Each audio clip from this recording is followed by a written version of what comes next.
Well, very good morning to you. It is just morning, and in a misty and foggy Oslo, coming into the 50-kilometer race. Of course, Holmenkollen, the most famous tourist attraction in the whole of Norway. And at this particular juncture in the season, the one and only 50-kilometer race of the season in classic style, a month earlier than we normally are for this competition due to the Biathlon World Championships coming to Norway, and also the Tour of Canada in the cross-country calendar occupying the first couple of weeks of March. As you can see, it's a pretty miserable day, dank, overcast, moisture, it's been raining, and unpleasant, but still a packed course here. And alongside myself, David Goldstrom, is Mike Dixon, and this is the journey, Mike. It's a fearsome journey, David. It's 6 times around this 8.3 kilometer track, and the total climb within that journey is 2,004 meters, and we can compare that to marathon running, the Berlin Marathon. They only climb 36 meters within that 42, so huge amount of climbing and difficult days. It's +3 degrees, so the snow is very wet and warm, and the glide factor much reduced. Well, this is the lineup of 55 competitors from 13 countries. In fact, there's a couple who haven't started. One for Canada is Len Valjas, and we're going to pick up the action momentarily, and you won't be surprised to learn from Mike and myself that a certain Martin Jonsrud Sundby is well to the fore. And I can tell you they're through the 16-kilometer mark at this moment, and they've just come into the stadium and to the first of the 2 opportunities each of the athletes has to change their skis. This was the rush from the start, and of course, as ever, Mike, this race in the presence of His Majesty King Harold, who will be looking forward to greeting the winner, whoever that might be, in a couple of hours. And the way the intent immediately, after 20 seconds, Jonsrud Sundby, as expected, is wanting to lead this, is wanting to press it so hard to get rid of anybody who may challenge him on the sprint to the line, I think. But can he, if you go out front, you set yourself up to be attacked, and do you run out of energy if you hit it too hard? So we're through 16,600 meters, and up front there, that's Nicholas Dyrhaug for the Norwegian team, and it's very much Norwegian affair, except for number 16 there, Maxim Legjanin, who's got some form at this particular distance, twice a runner-up at the World Championships, 2009 and 2011, and also a runner-up in the Olympic Games behind Alexander Legkov of Russia. But of course that was freestyle. Today it's all about classic stride and glide. Sundby in second place there, and Tønseth of Norway third, and Legjan in fourth, and they've got a break of about 12 seconds over the likes of Larkov, Turyshev of Russia, Stupak of Russia in there, Bezmetnik, and those Russians 13 to 15 seconds behind, and they're like a little posse. And the big question, Mike, we've been looking at this race, and have this front quartet of 4, thanks to Jonsrud Sundby, have they put in too much too early? It's a big unknown. It was certainly, only now after 45 minutes is it beginning to slow down a little, and that's because Sundby isn't at the front for the first time practically. Maybe it will allow the hunting pack, mainly the Russian group, there they are, to close in on the leaders. Now, I don't think they changed their skis, this chasing pack, and that's why they pulled a little time back on the 4 leaders. And tricky conditions for ski preparation today. Very much so, and you saw Dyrhaug there just slipping his way. He doesn't want to lead it, and he was realizing they're losing pace, so hand over to Sundby. So Sundby, this is bad news for the second group here, because they'll be getting some time differentials via their coaches, and that second group need to make a move pretty soon to try and close that gap. They've got plenty of time. They can close it steadily, but they need to be picking up a second or two every couple of kilometers now. They do, and if this, and well, with Sundby back at the front, I think it will remain fast and enough to keep the chasing pack away. But can Sundby hold on to this? It's been a ridiculous pace, and I see we've just had one athlete pull out, Erik Bjornsson. The pace was furious over the first, well, 14, 15 kilometers. And Sundby's got plenty to prove to himself. He's been knocking on the door here in Holmenkollen, well, since 2012 when he finished third in the 50 Classic and he was runner-up. And now you can see this is the posse led by Besmetnik there. He's 12, 22 up there. That's Andrei Larkov, 15 right behind Sergei Turyshev. And also there, 36, that is Nikita Stupak. And one thing, given that Legjanin's up in that front quartet, does look as if the Russian service team, so far, so good. It certainly looks that way. The skis have been working well for the Russians. Great grip. And the glide factor, we haven't seen running fairly level and equal. It's certainly in this top four. And Sundby just trying to turn the screw again, the 31-year-old, such a dominant figure in the overall World Cup. Incredibly, 535 points, Mike, ahead of Finn-Hågen Krogh of Norway, who's not participating in today's race, and 601 points ahead of Petter Northug. And of course, Northug is a multi-winner at the sort of 50-kilometer distance, but at 16.6 kilometers, he was 35 seconds down with the likes of Ivo Niskanen, Hans Christian Holland of Finland and Norway, and just ahead of them, De Fabiani of Italy and Heikkinen of Finland as well. So they've got quite a gap to close. They have in the early stages. We saw Niskanen, the Finn. He looked strong over the first 6 kilometers, but that intense pace has knocked him back a little. He's 27 seconds off the pace now. And also Dario Colonia and Shirota. Dario Colonia 33 seconds, Shirota 33 seconds also off the lead, and that's because of this constant pressure by Sundby. And it's not only constant pressure, it's staccato. This is something you could relate to. Do you remember the Kenyan runners? People like Henry Rono, who would push and then slow down and push again. And it's the most uncomfortable pace to have to chase. It's hurting, it's hurting the rest of the world. And even those three that have tried to keep themselves fixed to Sundby. Of course, he's heading up now for his bonus points here. Each time around the lap, there's or 6 times they pick up these bonus points, and that's why Sundby keeps on attacking, especially this part of the track.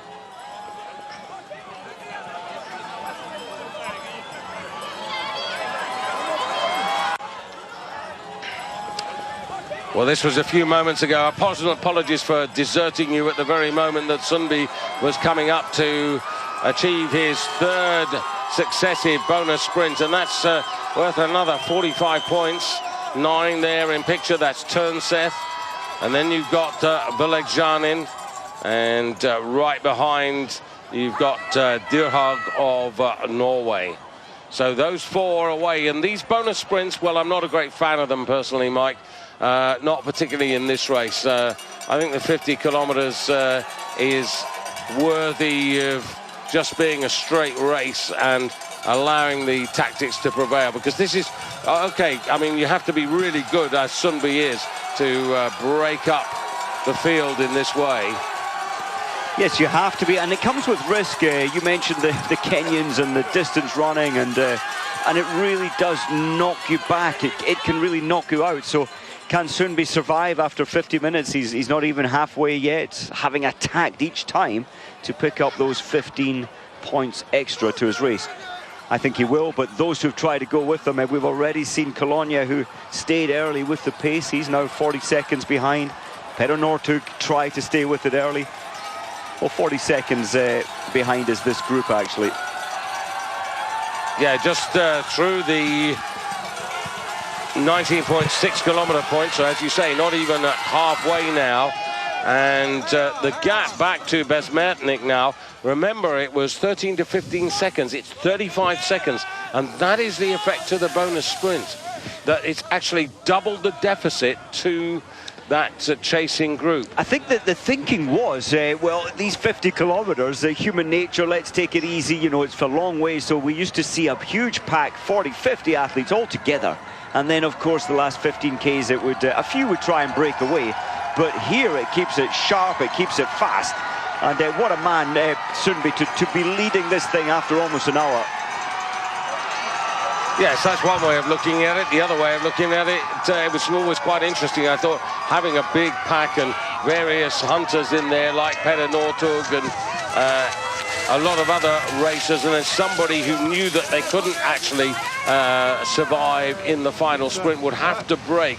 Okay, you had to wait 35, 40 kilometers till that sort of situation arrived. But this really breaks up the field in a completely different way. So, you know, from our 55 competitors, we're down to essentially 4 at the moment. At the moment. And the questions, they will be, these leading 4 will be having some doubt in their own mind. You know, this pace is way over what some of these athletes would have expected, because generally it's a more economical pace early on. It's been like a 15-kilometer classic race, certainly over the first 15. It really was. It was like a World Cup 15, a phenomenal pace. And fantastic crowds here. The weather may be miserable. It's reminiscent of the World Championships of 2011 in Oslo, where we barely saw any blue sky. And it's always disappointing when this happens, but they come into the stadium complex. Remember, Sundby's had a change of skis. That's right. Well, all the top 4 here, they did change the last time around. They're allowed 2 changes within their 50 kilometers.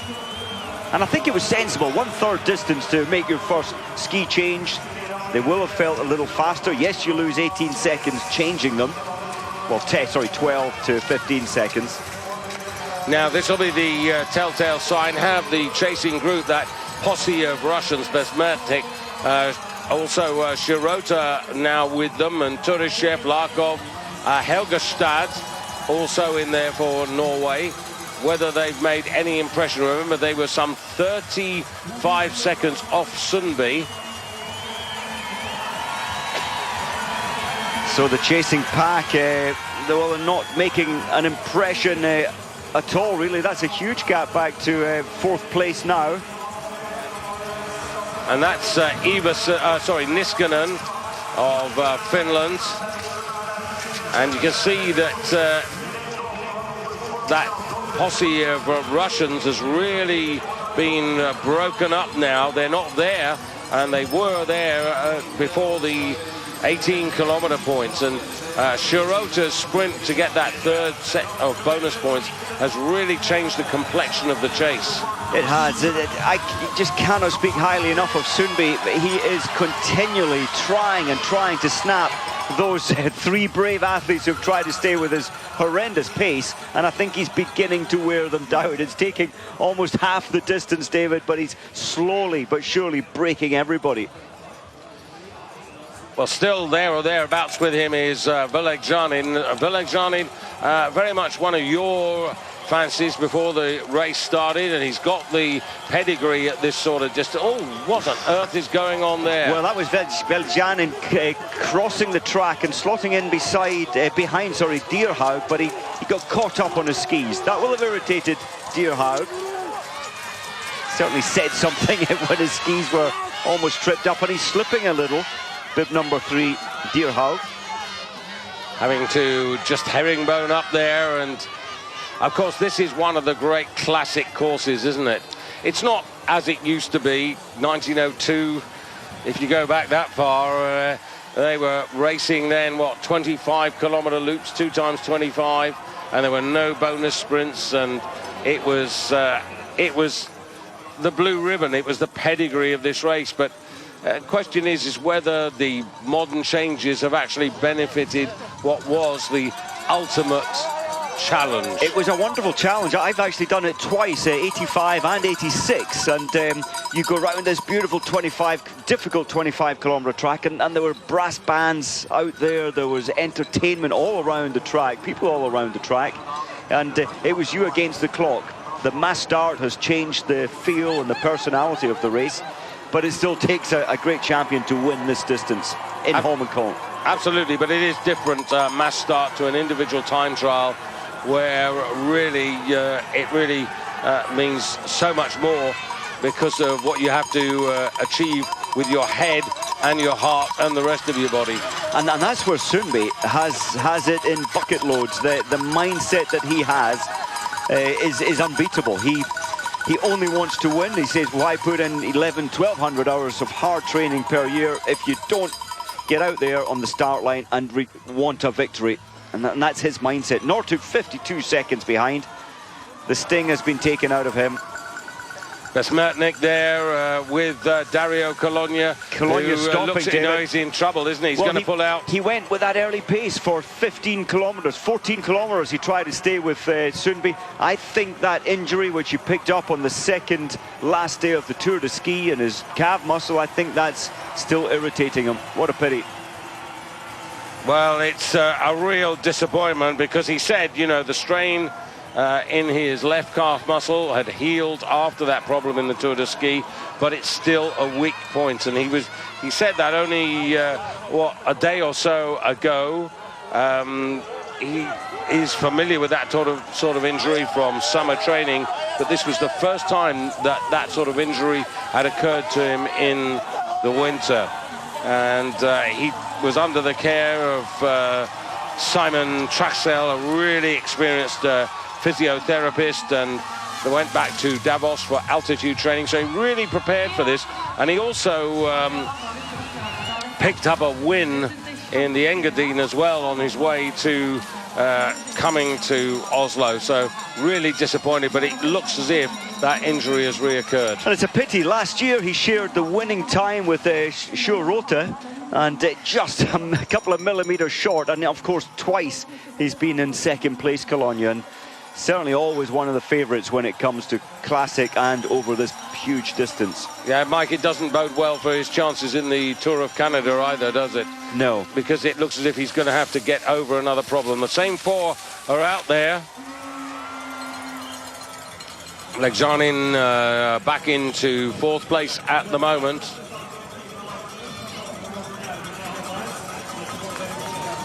So Sundby, 24 kilometers, coming up to the half distance.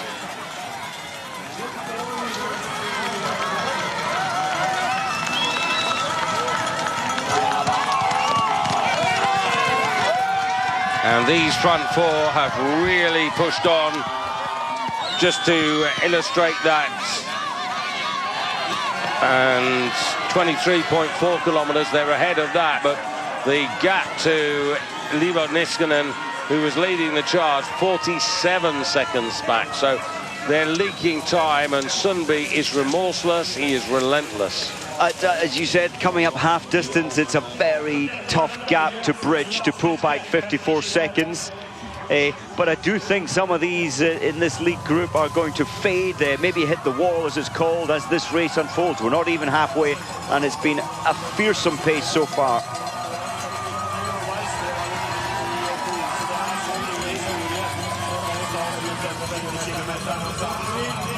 So round they come into the stadium complex now, and 24 kilometers completed. And you have to say at this point, Mike, it does look as if the winner's going to come out of one of these four because of the advantage that they've built up. It doesn't also help the fact that the chasing pack, apart from being many seconds behind now, have no visible connection. No, and on a day like today where it's poor visibility, the gap is 1 minute, it's a long way. We're talking what? We're talking 500 meters, 450, 500 meters. They're a long way ahead. Over the bridge, an opportunity to pick up some important liquid and refreshment. Very easy to dehydrate on this journey and in this weather. Oh, and you know, it's recommended that every 15 to 20 minutes you're taking in about 200 mils. If you can, it's difficult to gulp down that amount of drink, but you have to keep hydrated or you will suffer later. So no ski change. This front quartet have still got a ski change at their disposal. Of course, that was another thing that was never available, was it, in the traditional race? I mean, you never got a chance to change your skis once, let alone twice. No, and I don't mind the ski change. If one of the top names has a bad waxing day, and it does happen, then it gives them an opportunity to get back into the race. Everybody favouring this as, well, it's a recognised drink stop as you have recovered the breathing a little into the stadium. And Daniel Helgestad of Norway leading that group, 28-year-old Norwegian who showed up reasonably in the recent Norwegian Nationals, and that's why he's earned his place here as they go out. But you can see the clock ticking away, and I said he was about 47 seconds, and you can see there Shirota up there, but you know, they've lost yet another second or two. It's tough. You mentioned the Norwegian national champs, 15, desperate for new skis. Tudashev of Russia. Northug 51 seconds behind. Andrew Musgrave's in the race, but he lost position and place very early on. Yes, I'm just looking at that, and 44th at the moment, 4:34 behind, and his recent form last weekend, he was great at the Norwegian national champs, 4th in the skiathlon. And here you can see the problem for the Russians, that their skis in fact have failed them, and Besmertnik, who at one point was only 15 seconds off, and now finds himself going out with an eternity of time. 137, 135 to find. That's real damage. I think, David, they'll be regretting not changing at 16 kilometers as the lead four. They changed their skis then. The four Russians decided not to try and gain something, which they did short term, but their wax was beginning to fade, which had them fading now to 130. And they were only, what, 12 seconds behind. Yeah, I mean, if they were 30 seconds behind now with fresh skis, I still think they'd have some hope. But at 137, that's a bit much to close up on. De Fabiani, the under-23 racer who won his first World Cup in Lahti in classic style last year. Running a good race, but he's only 22. He's still got a lot of strengthening to do. He has, and especially over this distance, but he is a fantastic, his speciality is the classic style. Just thinking, the only athlete in the top 20 who hasn't had a ski change yet is Larkov. Andrei Larkov, bib number 22, so he's obviously confident the wax is gripping and working well. There's Petter Northug. Can he come back from this? You never know with Petter Northug. It's interesting over the years, the Norwegians dominant in this race through the ages, but some great names, people like Södergren in freestyle and Thomas Ulsgaard for Norway and Per Ellefsen, they were all great winners.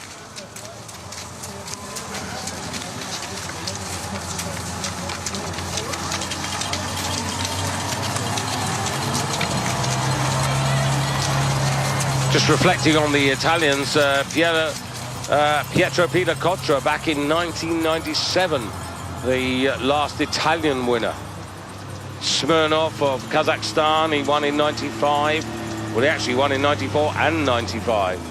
But the interesting fact is that no racer has actually won both in freestyle and classic, which I find quite an interesting fact, given the history of this race. That is, of course, Petter Northug winning the World Championships here. Well, in 2011, yeah. 2011, and then he did have a... Yes, but of course, both in the freestyle. He won again in 2000. Well, sorry, prior to that in 2010. So Didrik Tønseth leading now. He was 8th in the World Championships in Falun last year, and of course, Jonsrud Sundby, he was only 11th. Many of you will remember that having won the Tour de Ski, he was really out of form and sick, and couldn't really come back with the sort of power and performance that we'd seen in the early part of the season. No, and his only weakness, if Jonsrud Sundby has one, is major championships. The Olympic Games, lots of form there, and of course the World Championships last year. So, moving towards the half distance of 25 kilometers, and many of the fans will have traditionally stayed out, even though it was miserable weather, but in the wigwams up at the high point where the bonus sprints are, Frognerstedt, and that's where they're coming up again for the bonus sprints. And that's the high point of the hill. The train or the tram comes up there, and so many people from the city coming up at the weekends onto this hill for skiing. Yeah, I think Negjan in there in fourth place is doing a really good job, and just not getting involved with the Norwegians, just staying there in fourth place. And yeah, not a bad idea, a bottle of something at this moment in time. It's how dedicated. They only see the racers coming past once every 12 minutes on this 8.3 kilometer track. But Mike, in all your time when you were racing here and everything, this is not only a great sporting occasion, this is a great social occasion. This is where you come and meet up with all your friends from all over Norway, as well as, you know, a lot of people from around the world. So, okay, you might not be seeing too much today, but you're with your mates. Yeah, but, you know, I think that's where the Norwegians, we often see those red suits at the front of every race this season, and it's the passion and culture, the mindset in Norway overall. Everybody wants to take part in cross-country skiing. And that's partly why the country's such a dominating force in the sport. Yeah, not least because of the club system, which is so strong. Yeah, they're like little ants running all over this hill in the evenings. We see the little clubs, the kids all over the place, just loving the cross-country skiing. So 27 kilometers into the second half of the race, and well, I was thinking about the chasing group, which have got quite a lot to do now. This is, I was going to say, this is survival at this stage. It's an in-between. There's been this massive attack to half distance, and Sundby's backed off a little, and therefore the pace has backed off a little in the front four. Is he just getting a breather before his next attack? He probably is. And although it doesn't look terribly steep here, it really is. This is a long and relentless climb, and gets steeper towards this point, and then there's even more climbing after this point. So once again, you can see that leading the chase there, Daniel Rickardsson, the man who won this race in 2014, the Swedish racer, now leading the chase. He won it in 2 hours, 7 minutes and 29 seconds. That was 2014. Just since the mass starts came in, David, of course, we've seen, I mentioned earlier, Cologne and Rotas sharing the same time last year, and Sundby was third, only half a second behind. Prior to that, when it was the old time trial system, Anders Södergren from Sweden, he had a 2-minute 32 lead on anybody else, but you can only get away with that when it was you against the clock. It's easier to stick with the faster athletes in the mass start format. So is Sundby going through a bad phase in his racing? He's just, it doesn't look quite as easy and relaxed on his skis at this time. Yeah, but the fact that he's there with 3 others at the moment, if he is going through a period of pain, at least at the moment he's got company there, and he's able to keep with them. And as you know, Mike, you've done it, you've gone through the pain barrier yourself on a fair few occasions, and then suddenly you get that second wind. Oh, without a doubt. And they will be going into the fat stores. They'll be running out of their easily available energy within this 50 kilometers. And that's when that transition happens, it's like hitting the wall. Just thinking, it's been a few years, David, since we saw a first, second and third place for Norway, but it's a high possibility that we'll get that again today. That's De Fabiani on the right there. and Peter Northug shoulder to shoulder with him. Wonder what Peter Northug what's going through his mind. He's normally trying to chase the lead, but well, there he is. He's just coming forward now. Interesting, the gap has stabilized. It's round that 47, 48 second, but it's been there for the last couple of kilometers, since around 24 kilometers. So they haven't gained anything, but they haven't lost anything. No, they haven't. My apologies, Northug's just hanging on at the end of this chase group. It was sure Rota just trying to pick up some more seconds.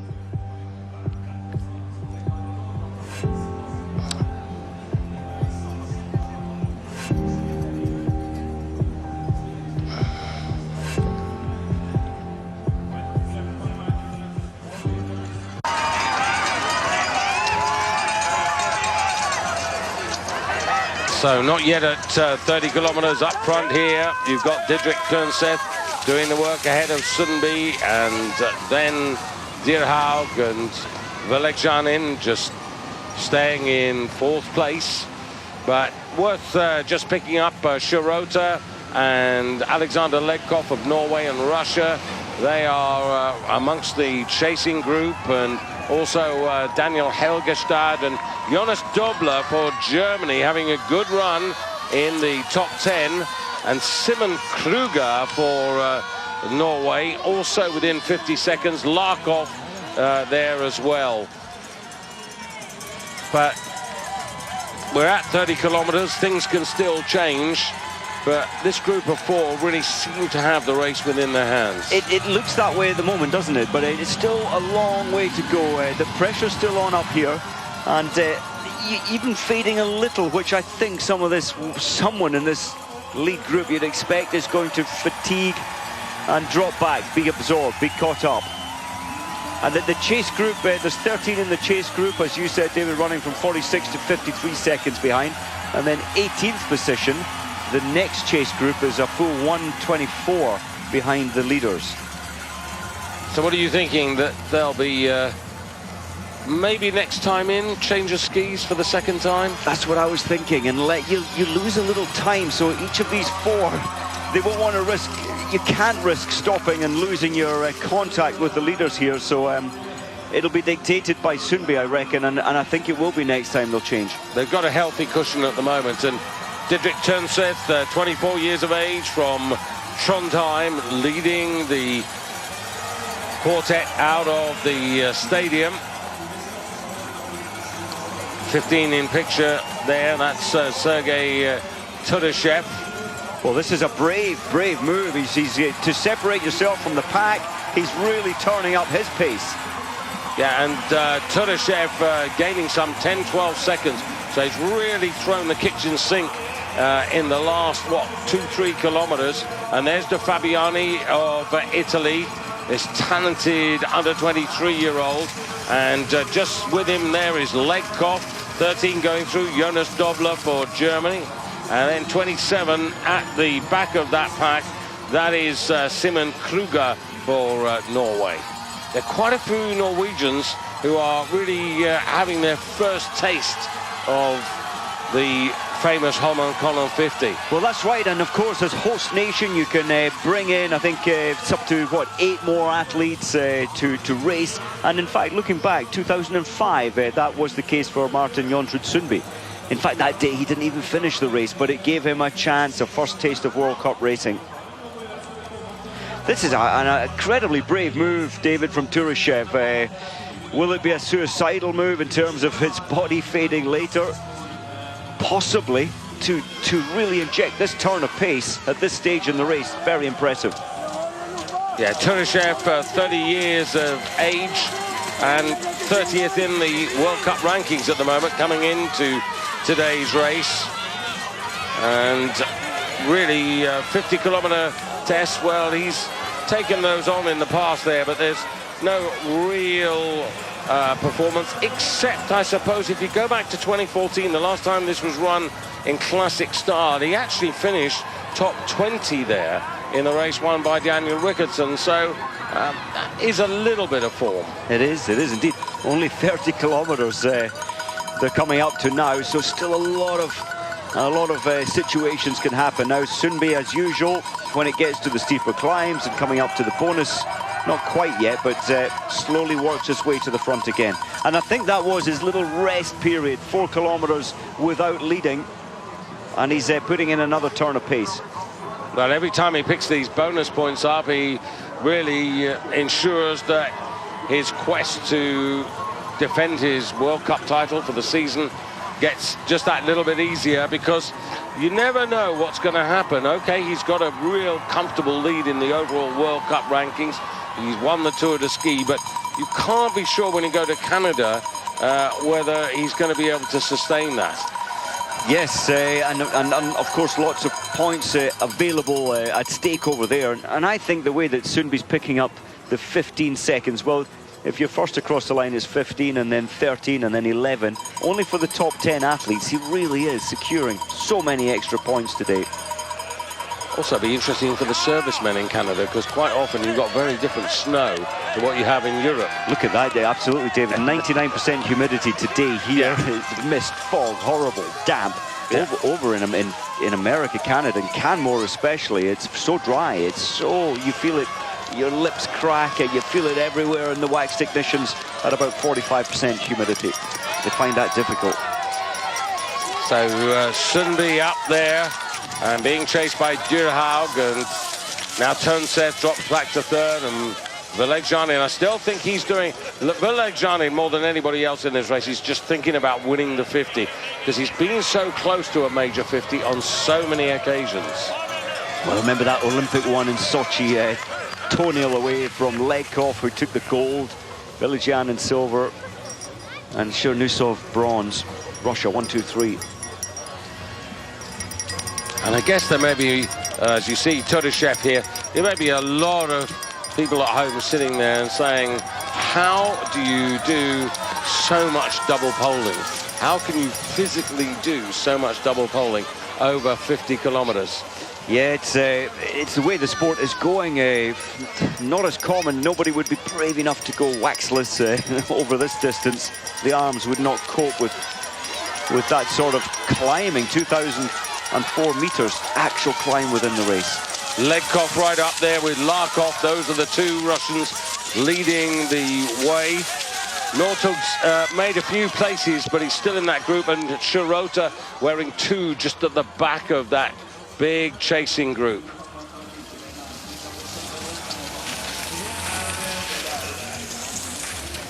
Sundby back in the lead.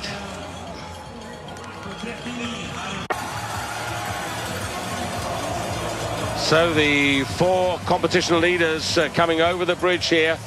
Mike Dixon together with myself, David Goldstrom, and this is where we're thinking that the leaders might just go for their second ski change. They've got a really good cushion. Tudyshev is their closest pursuer, but he's 40 seconds back. And Mike, the story of the others is looking really disappointing now. It is. It looks like the chasing pack has given up energy. They were 45 seconds behind last time round. Now they're over a minute behind. It's as if they've been broken. And all 4 together coming into an exercise which they do practice. It's the Nordic ski equivalent of taking penalties. It is, and look, you unclip your the skis they've just been on for 16 kilometers, a brand new pair on that's freshly waxed. The glide factor will feel better, and the grip will feel better, and they have no option now for any further changes. So the skis at the moment will feel more positive. I'll tell you, that was very accomplished by those 4. All of them did it well. They did. No panic. We used to see people stressing and panicking and losing a lot of time. They were very calm. Well, you need to control your breathing, and coming over the bridge and grabbing a drink actually helps you just to slow the heart rate down and get steady for the change. And here you can see this is Tudyshev, slightly more anxious, off balance, and that's not panic, but that's what you were just referring to. Yeah, he's chasing. He's desperately trying to pull those. Well, he's pulled back another 3 seconds. He dropped back to 45. But it's a tough task for him now.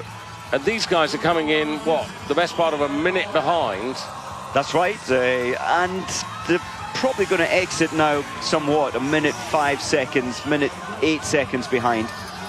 Which is almost game over, I think, for anybody in this pack now. It's game over, surely, to bridge that gap. And do you remember we were talking about Besmetnik, and you said, right, he changed his skis too late.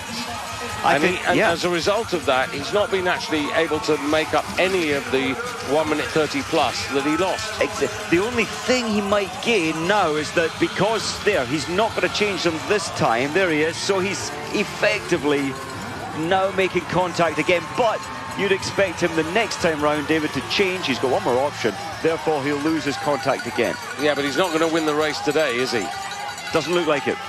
Doesn't look like it now. So Sundby now with this nice punchy rhythm up there, and leading Dierhaug, his teammate, and also Turnseth, and Velekjanin looking pretty solid there in fourth place. I think Velekjanin, to me, somehow I think he's going to find his way to the podium. He's got a very strong mind. He's not a renowned finisher. You know, his turn of pace at the end of any race is not as sharp as some of those in his company. In fact, there's no real outright sprinter in that lead four. And you can see there the number of people who've changed skis once or twice, and Leighton Nortug yet to change for a second time. And this is deja vu. This is what happened. There's the technique again. Unclip one set. Press your lever down, lock in just the little metal bar at the front of the boot. That's the only real grip point to allow this freedom of the heel. It's almost like running, isn't it? But you're compressing the bow of the ski down onto these cut tracks. That gives you the grip to push yourself forward. What about this guy up front, Mike? I mean, you know, he won the World Cup in 2014, defended it in 2015. He's got a massive lead in this season's race, and to win 3 World Cup titles in a row, that's quite something. It's been rarely done before. I think Gundes Van did it back in the 90s. And Bjorn Dali may have done it as well, 3 consecutive times. Oh, he's a phenomenal athlete, and Sundby as each season goes by, he's becoming stronger and stronger. This is decisive now. If they lose contact, with them, it'll be an almost impossible bridge the gap. Yeah, this is where these two need to pick it up. And Legjan is aware of it, but he got caught napping a little bit there. And the weak link there is Turnseth for Norway. And this is Dierhaug going with Sundby. You can look at the expressions. He's gulping in. He's sucking in 200 litres a minute of air, of oxygen, to try and keep with this pace. What sort of lungs has Sundby got? He's just a chest on legs, isn't he? You know, he's not a big guy, so, you know, the smaller guys have got slightly smaller lung capacity, but look at the barrel chest on him. The lungs are well developed. And here, a bit in no man's land, is Turishev. He can't see any in front, and he can't feel any behind. I think this is the stage in the race where you're over 35 kilometers. It's now about survival. You've set your stall out. You have to live with what you've set up. So those lead 4 have got to try and live with the discomfort. They're definitely under physical discomfort. Going through a bad patch, they will within the 2 hours, maybe 2 hours, 5 minutes of racing. But the energy, the stings out of this big chasing pack, David, there's plenty company there. You could say that they could help each other out or share the lead. Perre Nortug at the back of that group, never been a big favourite for sharing the lead. He's just the hunter. The leaders working their way to some 36 kilometres along the course, but it is the front 4 as it's been for quite a while now. Turishev in 5th place, Shirota and Legkov, Helgestad and Johan Hull for Norway, and Heikkinen for Finland, but they're 70 seconds behind the leader at the moment. Look at this, David. It's game over in terms of it's a bit early maybe to say that, but for me it's game over for now for Turnseth in terms of winning, and also for Velekjanin. Yeah, but Dierhaug there, he was a couple of slots behind the leader Sundby in the World Championships last year. And if you go back to 2012, actually, the 50-kilometre classic, he was top 10. And when Sundby was actually in third place. So he knows all about this guy. The question is whether he can do anything about it. It's how you are on the day. And he's just got to stick in there doggedly. Do you know, I think that's what it is. It's mental toughness. And Deerhout knows as soon as he loses contact like Turnseth has, it's an even harder game. You regret losing those meters because it's so much harder to try and stay with the pace. And look at that, some, 14, 15 seconds off in, a kilometre and a half? And what's going to happen next? So, Turashev's going to be inspired by that, but the chasing pack will realise now, right, 2 from that lead 4 are broken, therefore they can't be caught because they'll break dramatically. And he was 40 seconds behind Turashev, and you can see he's leaked time, and this is all because of what Sundby has actually turned the screw again, and it's this really uneven pace that Sundby's had, you know, these bursts of energy that he puts in, and it's making it incredibly hard, not only for himself, because it's not easy to do. It's not easy at all when you take your pulse and your levels up to your maximum, as he has been doing, to cross the bonus points line in first place. But look at this, Turashev. That's 21 seconds lost. He will, I think, be paying back for that turn of pace when he snapped away from the chasing pack and got into no man's land, but almost half distance to the lead 4. So we've got a bit of a head-to-head duel going on now between these two Norwegians, and of course Sundby knows that he's been close, but he hasn't won it, and the man behind him there, Deerhaug, he can keep worrying Sundby. The most important thing is that Deerhaug mustn't do any work up front. He's just got to stay there now and, like glue, sit on Sundby's tail. Yes, and I think we might see Sundby after the sprint maybe backing off slightly, so he can remember he hid in behind Deerhaug for 3.5 kilometers and then put another attack in. Maybe, just maybe, he'll be thinking like on a chessboard, what shall I do next to try and get rid of this man? But the sensible thing really for Deerhaug is not to be pushed into that, is just to sort of stay with it, because they've got enough of a cushion. They're getting time messages and time splits from the coaches at pretty regular intervals all the way round. 36.3, so, you know, less than 14 kilometers from home. And here comes the battle for 3rd and 4th places. Turnseth and Velegjanin. And Velegjanin, you know, nothing critical about him at all. You know, he's so consistently in the top 5 in these big races. Yes, he's a long distance athlete. Maybe favors slightly the freestyle, but he's still very accomplished in the classic style, which is to date. It's just that when he looks at his trophy cabinet, it's full of silver medals rather than gold medals. And look at the depth of spectators. This is around a 5 mile, an 8.3 kilometer track, and they're everywhere.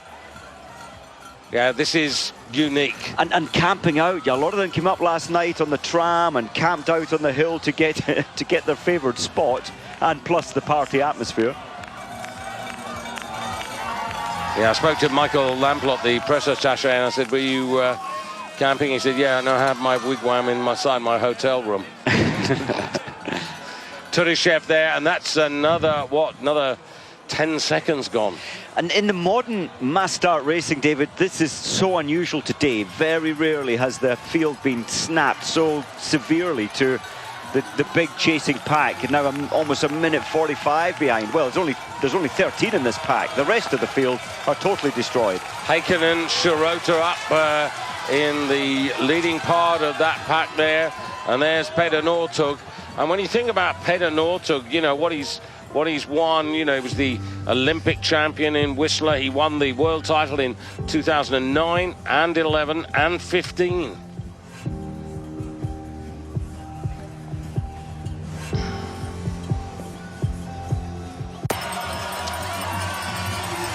Just under a dozen kilometers to go in this men's classic 50-kilometer race. Mike Dixon together with myself, David Goldstrom, and these are the two men who are making the headlines. The World Cup leader, Martin Jonsrud Sundby, who's yet to win this most prestigious of classic marathons, and right behind him is Norwegian teammate Nicholas Dyrhaug, who was 13th last year at the World Championships.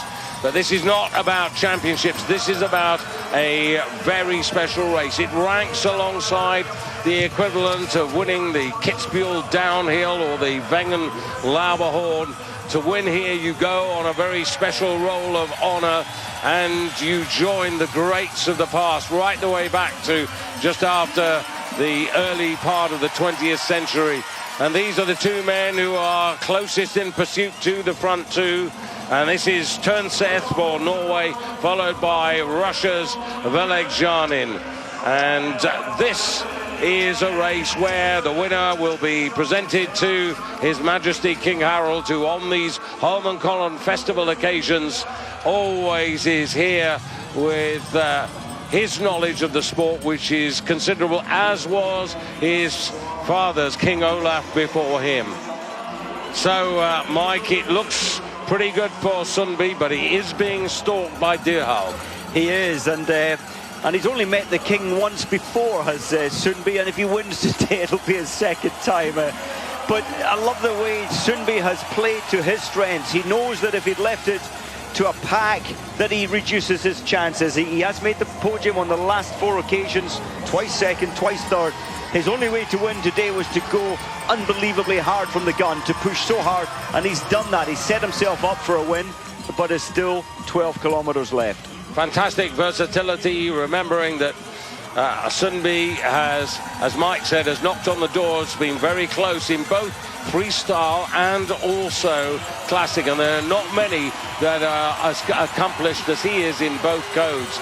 6 coming round there in the chasing group. Petter Northug making an effort, being chased there by De Fabiani, Francesco De Fabiani, this great 22-year-old, fine for the Italians. Classic is his forte at this moment in time, but you can see there the huge gaps, the best part of 2 minutes to make up, and less than 12 kilometers to go for the leaders. So surely that's too tough a task, even for the great Northug, who is the reigning world champion at this distance.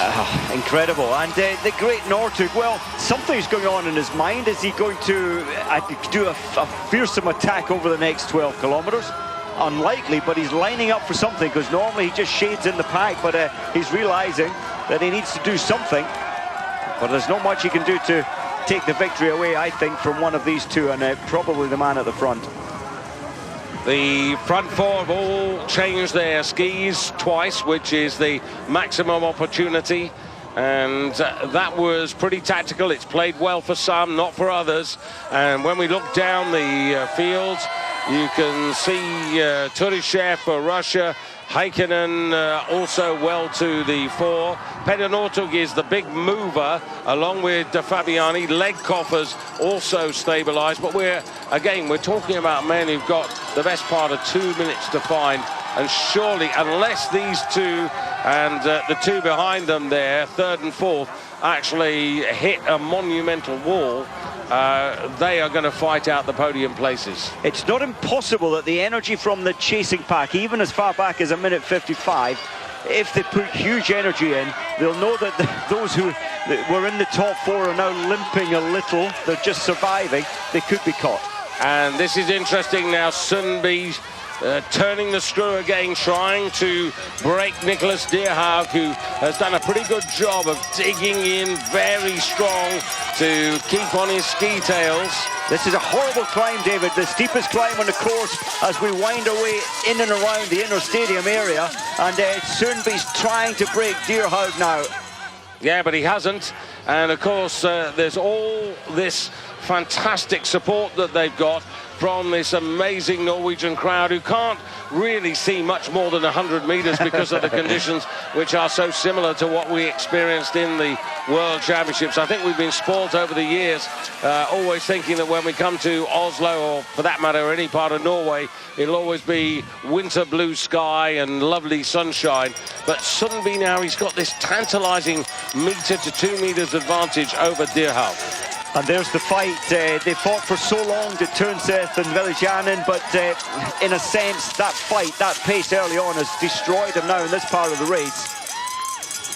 Yeah, and the gap is really widening because the pressure is on.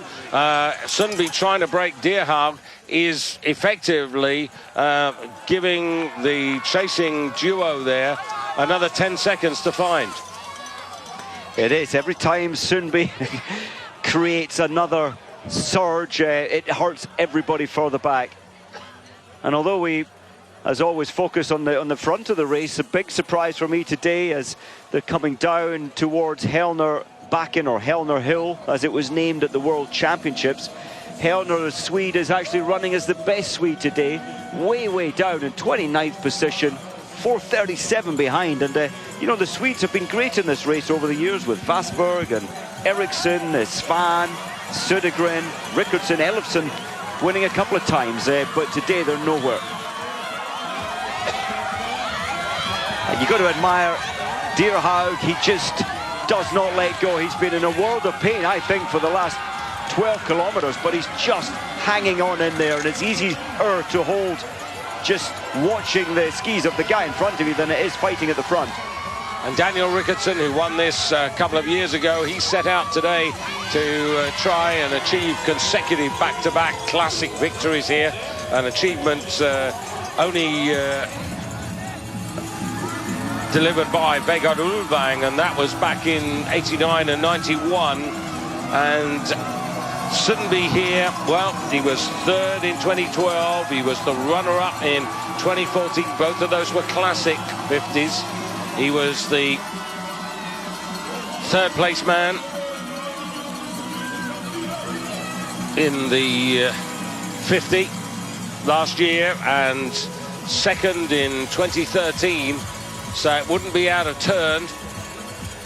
Coming into the stadium now. This is one of the longest sections of recovery, and it's only 10 seconds where you can rest the legs and gulp the oxygen in before this little awkward steep climb here, then along the back of the shooting range, which will be used in 3 weeks' time for the World Biathlon Championships here. And they're through 40 kilometers, the leaders at the moment, and it's difficult to see anything happening here. The real question is, how much has Dyrhaug got in the tank? And as long as he stays where he is, Sundby's not going to know. He doesn't have the advantage of being able to read any body language. No, he doesn't.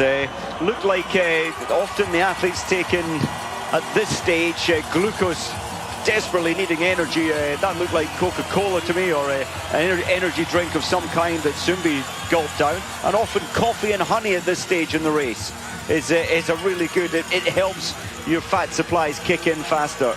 1 hour 44 so far in running, and the last time we were here, Daniel Rickardson's winning time was 2:07.29. Just thinking the psychology here, David. Sundby has tried a lot today, and he's destroyed the rest of the world of cross-country skiing, bar one man. He's tried to break him too. Now it's becoming a little bit difficult for Sundby. How do I get rid of Dyrhaug? And I think he has to put in a very sustained attack, continually keeping a fast pace. I think that's the only way, and I think he will do it soon on this last lap of 8.3 kilometers. He won't want to risk it to the last kilometer, the last 500 meters.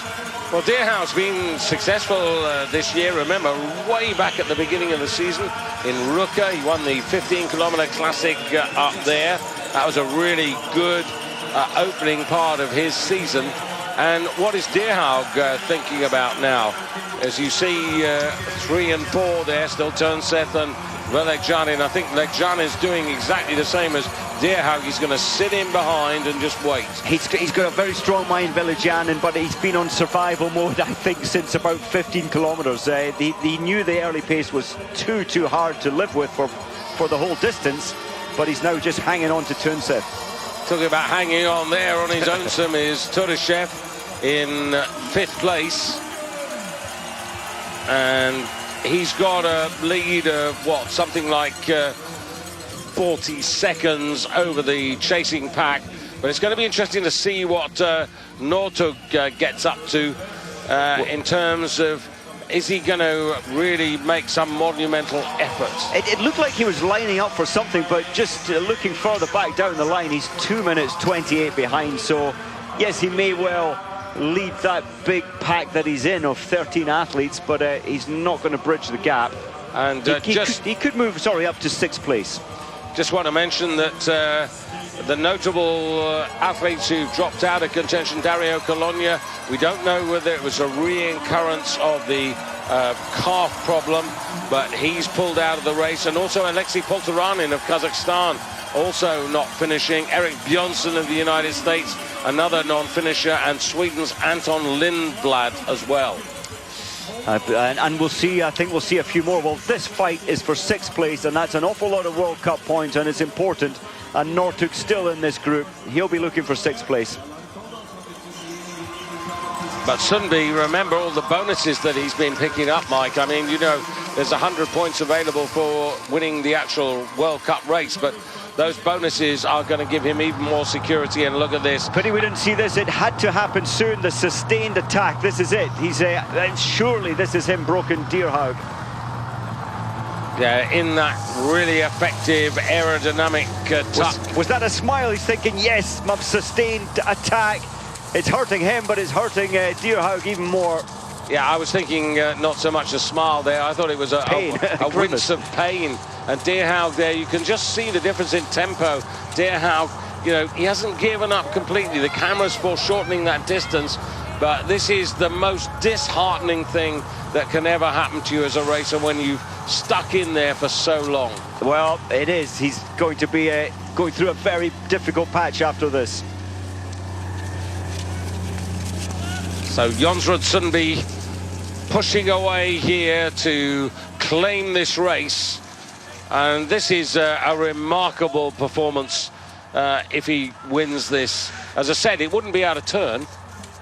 It certainly would. I don't think in modern times we've seen anybody as strong as this man. Yes, we've seen Northug win so many times and on the podium 77 times out of 180 starts. It's great racing.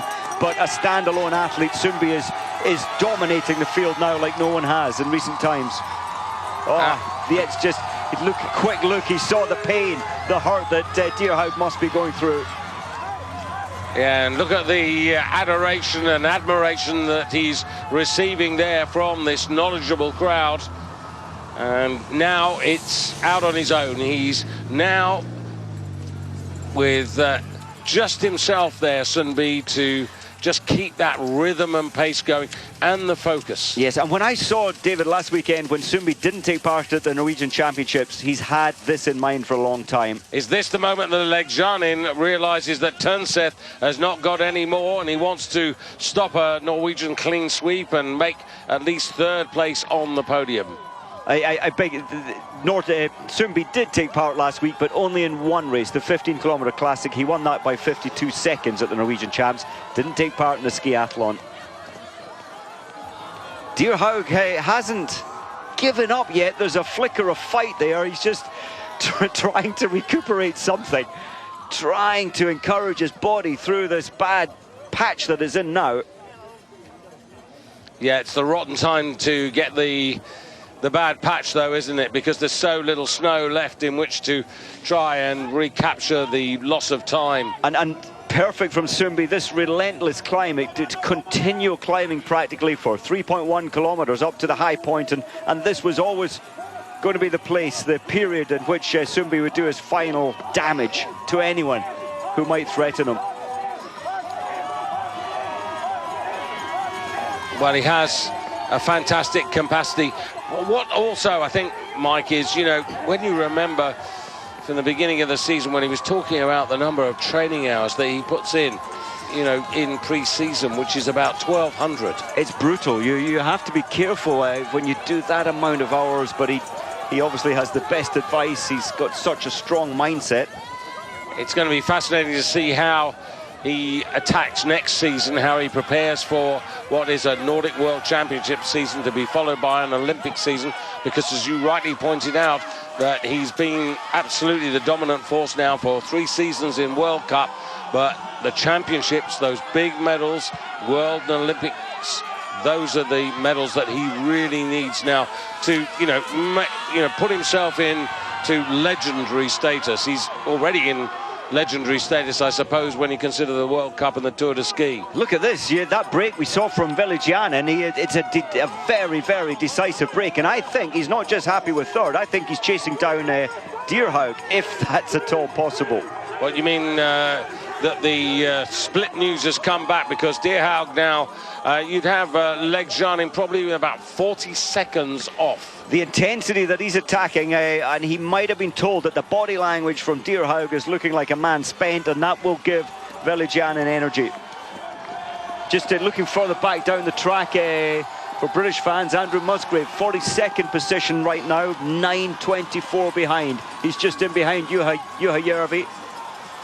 Yeah, interesting that Andrew chose to take on this race. In the Norwegian Nationals, a promising performance the other day. It was an outstanding performance, 7th in the 15 Classic, and he was leading the skiathlon with Northug, Sjurota, leading it, maybe led it too long actually, and on the final attack he dropped back from his lead to 4th place. And outstanding performance from Andrew last Sunday. Yeah, he races for Great Britain, but sometimes he feels, to many people, as if he's another Norwegian, because he lives up in Trondheim. And I can understand him wanting to take this on, but then on the other hand, Mike, his best distance is 15 kilometers, there's no question. Yes it is, yes it is. Both Sundby and now Dierhaug are beginning to slip. The wax now after what, 12 kilometers is fading. And again, that must be the entire amount of 6 times 15 bonus points that Sundby has hoovered up to date. Yeah, it's astonishing because that just, even more in points terms, stamps his authority on the World Cup. It gives him an even bigger cushion going to Canada. And, he could be, by the time we get to Canada, he could be absolutely so far clear that even if he didn't start, nobody could catch him. Exactly. He might just take a little holiday, who knows. 13 seconds, it was 11. Dierhaug is not giving up. Oh, what's happened to Leggjanin? Well, did he catch? No, I think he caught his ski in the netting at the side when he was going into Herringbone, where the skis are so wide. That's just what you don't need when you're making a charge, because that's cost him at least 5 seconds. At least. And then you get annoyed, you tense up, mentally you drop back a little as well. But it's surely that gap to Dierhaug is just now too much. Yeah, that's gone now, hasn't it? That chance to getting into second place, and well, it's going to be Sundby on his own into the stadium complex. And I think I mentioned earlier the biggest winning margin in recent times, 2008, was by a Swede, Södergren, 2:32 lead he had on anyone, but that was in the old time trial, you against the clock, not everybody starting together, when we saw big gaps like that.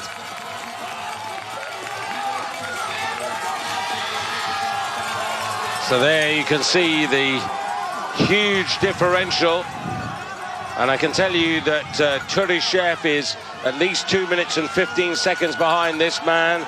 Likewise for Hans Christer Holland of Norway, who's almost 3 minutes behind. Larkov 3 minutes behind for Russia. Sjurota 3 minutes. And remember, Sjurota was the winner last year of the 50 kilometers here. And also Simon Kruger of Norway and Jonas Dobler of Germany, just in the top 10, 3 minutes and 1 second off the pace. And after that, you've got De Fabiani. Then you've got the Olympic champion from Sochi, Legkov. and Heikkinen of Finland, Northug. They're all 3 minutes and 2 seconds behind the lead. Niskanen of Finland also similarly off the pace. And Besmetnik 3:37 now, his differential. And I think the reason there's been so much fade off in this chasing group was because they tried to live with Sundby over those first 15, 18 kilometers. All of that chasing group tried to live with that, and I think we said there's payback later for taking yourself way too fast early on in these 50 kilometers. Fair comment, Mike, but what was the alternative? There wasn't. You had to try and stay with him to try and get him. Like Northug's mindset was, I have to stay with this horrendous pace because I know I can beat him in a sprint. And here is the chase group. Yeah, 3 minutes. Northug's still there, so he'll still be looking at a 6th place, which is a great result in the 50k in Holmenkollen.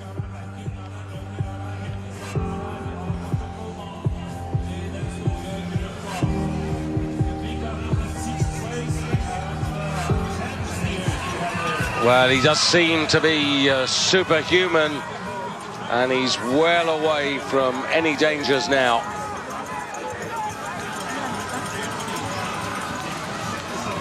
So Martin Jonsrud Sundby, 31 years of age. Home for him these days is in Oslo, and it's a remarkable performance.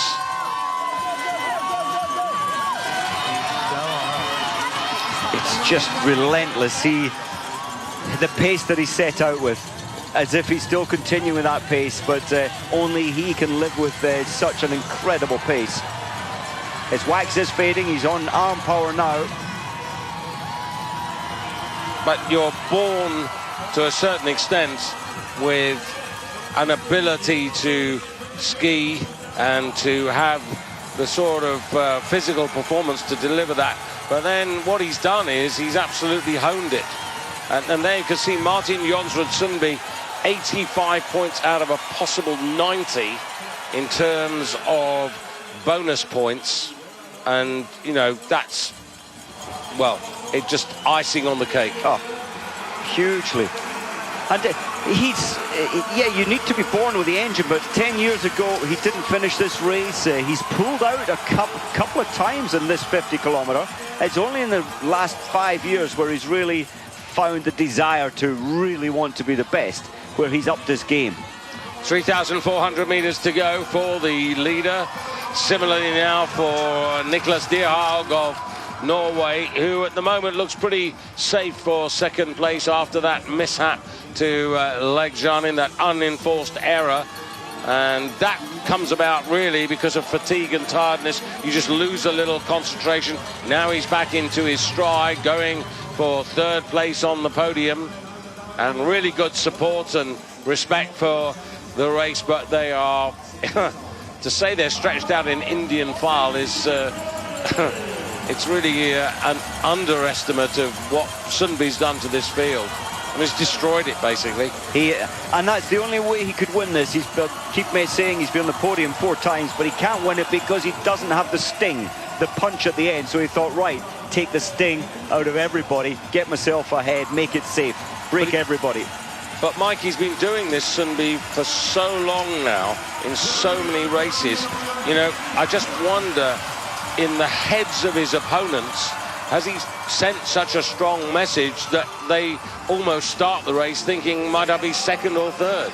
Definitely this season that has been the case. How can you beat Sundby? They can't beat him. They've thrown everything at him, but they just can't slow the man down. He's so inspired and is so far ahead of the field, head and shoulders above the rest. Interesting to see De Fabiani in 6th place, leading the pack on 3 minutes and 2 seconds, but he is only 22. Won his first World Cup race in Finland last year. I mean, continues to progress. He does, and as we said... Is he the new... Well, he looks as if he's the new big star in terms of distance racing, whilst Pellegrino is the big star in sprinting. I think you're right, and the comparison we mentioned, the first time Sundby did this race, he didn't finish it. There was another couple of times he didn't finish it. So learning your skills, and De Fabiani at the same age is up there with the best. Yeah, I mean, add another 3-4 years of experience and strength. I mean, he's not a force at freestyle, but in classic, he's outstanding. Already he's, you know, his name's right there amongst the best. Very much. 2.5 kilometers left, and quite honestly, it's a very easy. This is a lovely ride down here. You get a good breather down over the bridge and then to the low point of the course, and then really just one big climb left. And he's going to have plenty of time to pick up a big Norwegian flag if he so wishes, as he comes down the final straight in front of the royal box.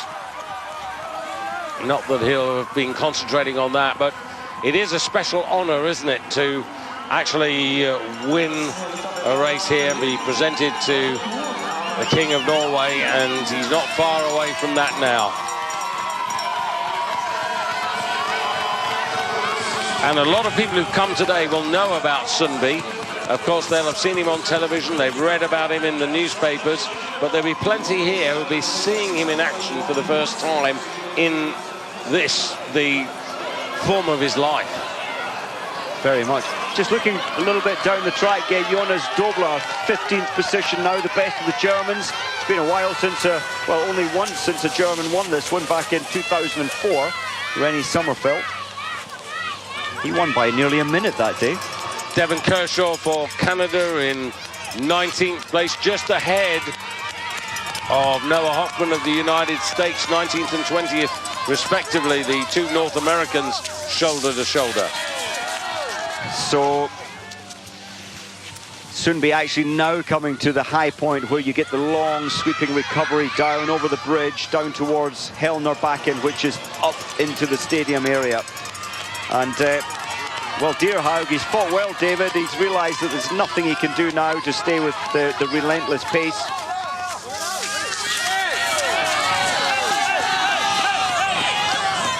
Well, it's a bit like a lap of honour, really, isn't it, for the first two at least. And Billek-Janin. Somebody has to be fourth, and it's going to be Tønseth, I'm afraid. The Norwegians are so knowledgeable about their sport, and I really think the appreciation for the manner in which Sundby has done this. Relentless, attacking, taking no prisoners, just destroying everybody. It's been one of the most amazing, for me, 50 kilometers I've ever seen. We saw Olsen do great things in Val di Fiemme at the World Champs, where he just managed to stay ahead of the rest of the field. I think it's also interesting when you consider that Sundby's 31, so it's been these years, 27, 28, 29, 30, 31, that he's really matured and brought this strength in. A lot of athletes who do well in their earlier years tend sometimes to burn out early, but for this man, I mean, he's absolutely the big star. And what does Sundby do? You know, when you look at the Olympic Games, yes, he got a bronze medal in Sochi in the skiathlon, so he's not without medals at major championships, but that at the moment is his only medal. He was fourth in Sochi in the 50-kilometer mass start, won by the Russians there, so that was really frustrating. But now he's got the measure of the Russians. He's got the measure of the world, and this is his final climb. He could back off now. He'll know that Dierhaug is 25 seconds behind. But you don't, Mike, do you? But you don't. No. You don't, because what you've got a rhythm, and it might not be the tempo that you had when you started or when you were halfway, but the one thing you don't want to do is to change anything now. No, he's just keeping focused. He has to be really thinking about the victory, the special moment this is going to be, but he's got to get himself to the line. Exactly. His skis are not as efficient. He's running out of petrol. His arms are burning, his legs are burning, his lungs are burning. And coming into the stadium, he's got to rise up over the bridge, come round, then that little sort of pedestrian hump that he goes over that gives him purchase to come down the final straight. And look at the spectators left and right here. The stands are bulging with people. Yeah, this is very encouraging. And Mike, you're going to taste a bit more of this, aren't you? Come early March for the Biathlon World Championships, this place will be absolutely packed, and not least because who knows, Bjorn Dahlen might suddenly find himself on a podium. How old is he now? 42 now. He says it'll be his last World Champs, his last season, so worth watching. And here he comes to the culmination of the race. No need to take an extra drink, just the applause and respect from the coaches at the top there. Drops down. The only problem with the fog is there won't be too many memorable photographs, but Sundby, having been third in 2012, the runner-up in 2014 in the 50-kilometer classic race, and now, after those near misses, and indeed last year's near miss, coming through now, coming to the royal box there on his left-hand side, closes and crosses the line, and 2:08.41. What an athlete. And on the podium again. But the most important thing for Sundby is he's in first place, and there's another personal best in the 50 there for Dyrhaug of Norway, who stuck to his task admirably. And it's such a pity, he just snapped, he just broke a little on the last 7 kilometers of the race.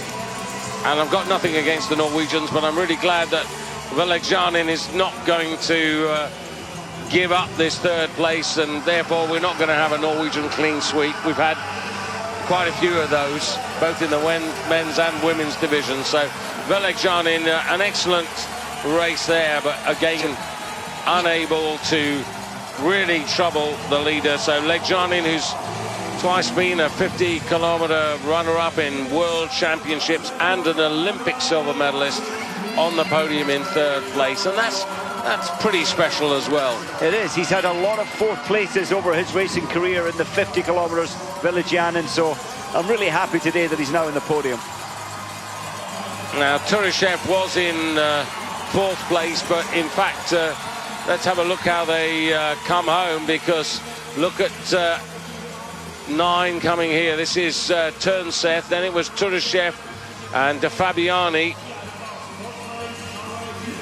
So Turnseth, frustrating to be fourth. And the chase group still fighting for that precious 6th position. This is going to be 5th here from... That was a brave effort from Turyshev. It's just a pity he didn't stay early on. I think if he'd stayed with the break 4, because we saw that surge of pace where he closed them down to 35 seconds. But remember, there were 4 Russians who didn't change their skis early on. Yes. And out of that group, he's the only one who's, you know, made a fist of it. Survived, yes, the 4 rotations on those first pair of skis. And I think they'll look back at this and think, well, we need to get our strategies a little better in the Russian team. Lekov further back. David is beginning to come to the front of the big chasing pack. Northug's in that pack as well. Shurota, Larkov, De Fabiani. Yeah, interesting. Interesting to see whether Fabiani can actually hold on to 6th place. I mean, there's just a couple of seconds between them, and here they come in misty Oslo. And it's Northug for that. I think we said that he'll get his 6th place. Yeah, De Fabiani isn't going to hold off Petter Northug, and Northug coming through. Still a really good result there by De Fabiani to finish in 7th place, and he's taken quite a few scalps. But Petter Northug, multi-winner at 50-kilometer distances. Remember, he won the Classic in Whistler in 2010 as well.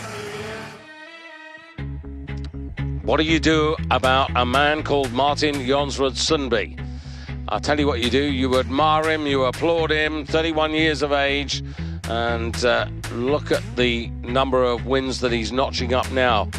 But again, you know, Tour de Ski, World Cup title, that looks as if it's going to be pretty safe. Now he's on the Holmenkollen Roll of Honour.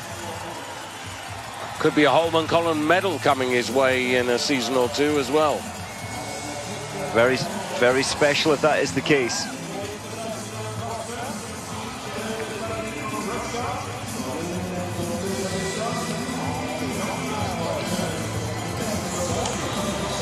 Well, Przemiennik, he started well, he stayed with some of the early pace, got the ski change strategy a little wrong, and there's the first of the Germans, Doblar, just across line, 4:10 behind.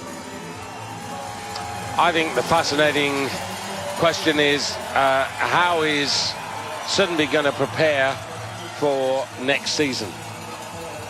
If you remember the sideline Marit Bjørgen, she ran into her own sort of troubles when she tried to have the form all through the season and the championships. I think Sundby will remain stick to plan, really. The process in which he's found now, it's working so well, but the rest will be trying to find ways of getting stronger to match him, because he is really a level apart at the moment. There's Alex Harvey in this little chase for the line. And Alex Harvey, he's very good normally over 50 kilometers, a couple of fifth places. First podium was in a 50 kilometer. Yeah, Alex Harvey, as you say, he's got a decent record, but he's never really been at the races, neither has his Canadian teammate Devon Kershaw. Again, he was fifth behind Petter Northug in Whistler back in 2010, but this is such a grueling race.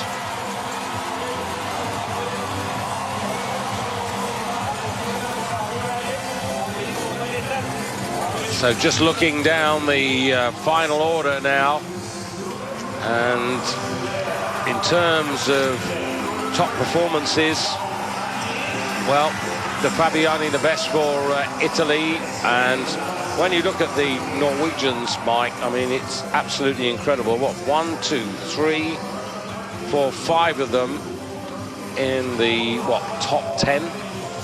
It's such a strong nation. It always has been a strong nation, but now dominating men and women cross-country skiing. And 20 Norwegians taking part today. Niskanen, the best for Finland, ahead of Shurota. Jonas Dobler, good race by him in top 15 position, and also Helgested for Norway.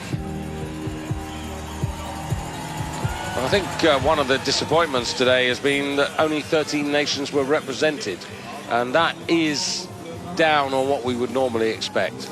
It is, and 55 starters would normally expect 65, 75 starters today. Yeah. So, no French either represented here. Well, time for us to take our leave. Congratulations to Martin Jonsrud Sundby, who enhances his advantage in the overall World Cup and the distance Crystal Globe chase as well. And I hope you've enjoyed the action with Mike Dixon and myself, David Goldstrom, in misty, damp, dank Oslo. But the atmosphere has been far from that. It's been excellent.